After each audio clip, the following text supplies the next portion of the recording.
La naissance du prophète Mohammed constitue depuis toujours un sujet à polémique au sein de la communauté musulmane mondiale. Célébrée ce 7 octobre 2022 au Bénin et dans certains pays d'Afrique et du monde, elle va bien au-delà de la célébration et devrait être une opportunité de réflexion pour les fidèles musulmans. Oui, la commémoration, c'est pour rafraîchir nos mémoires sur ce noble prophète qui a changé le monde malgré qu'il était illettré. Ça avec une conscience, sincérité, vérité, amour.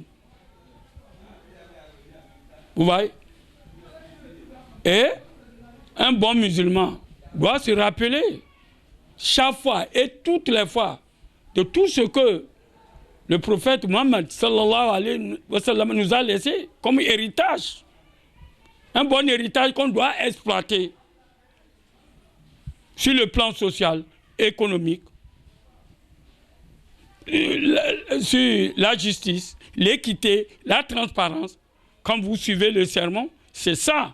Nous, notre manifestation de Mawlud, c'est la gouvernance du prophète Mohammed sallallahu alayhi wa sallam, que chacun ou chaque dirigeant du monde doit recopier pour être dans de bonnes conditions. C'est-à-dire, c'est pas qu'on fait, on veut mémoriser, on veut que la génération montante connaisse qu'il a un prophète. Mais je suis désolé, quand d'autres musulmans, demi-illettrés disent, non, on ne les a pas dit d'aller danser, ni d'aller boire. Revenez, enseignez les enfants. Qu'est-ce que les enseignements du prophète? Les caractères. Ce qui est simple, le musulman veut compliquer ça. Les simples liés de l'islam, tout le monde respecte. Mais les petits jeux, Mawlud, Salah, alors que les autres sont en train d'avancer, nous dormons. Nous, musulmans, on dort.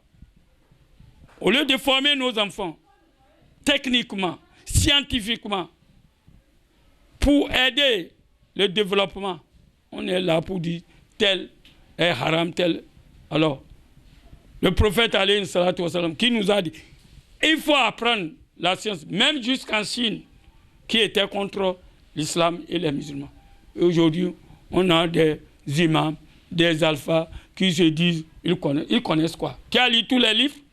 C'est un autre son de cloche pour l'imam Shakirou Amoussou qui estime que nulle part dans le Saint-Coran, il n'est fait mention de cette fête. C'est une fête, c'est une célébration qui n'a pas son fondement selon le Coran et la tradition prophétique, sallallahu alayhi wa sallam. Vous savez que tous nos actes cultuels, nos actes d'adoration sont régis par le Coran, les textes. Le Coran, c'est notre constitution. Et aussi les enseignements prophétiques, ce que nous appelons les hadiths. Vous ne verrez nulle part dans le Coran, dans cette constitution, dans ces livres saints, où Dieu a parlé de commémoration de cette fête, où le prophète lui-même a parlé, a invité les fidèles de commémorer, les fidèles de célébrer cette fête. C'est un autre son de cloche pour l'imam Shakirou Amoussou qui estime que nulle part dans le Saint-Coran, il n'est fait mention de cette fête. Un groupe de fidèles musulmans aurait donc initié cette célébration pour témoigner leur attachement au prophète. Toutefois, certaines incohérences subsistent. D'abord, la date même de sa naissance, il n'y a pas l'unanimité sur cette date, les jours même exacts.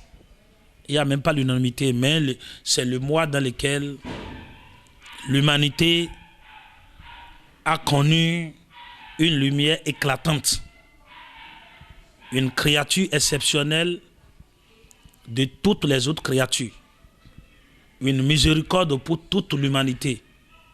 Wa ma arsalnaka illa rahmatan lil alamin. Donc ce groupe de cette communauté se réclame des partisans du prophète Mohammed, des partisans du Mahomet, d'où la naissance de cette commémoration. Vous verrez qu'il y a divergence sur cette fête, cette commémoration, parce que c'est sans fondement, c'est sans preuve, selon le Coran et c'est le hadith. Donc on considère que c'est une coutume. Pour résumer, c'est pour dire que c'est une fête sans fondement, selon le Coran, la Sunna. Vous demandez ceux qui célèbrent cette fête de vous apporter une preuve dans le Coran, vous ne verrez nulle part le Coran à parler de ça. Même le prophète lui-même de son vivant, il n'a jamais fait ça. Le message est on ne peut plus clair. Célébration d'accord, mais il est important de comprendre les fondements et l'origine des fêtes que nous célébrons. Dans vos voitures, dans vos fauteuils.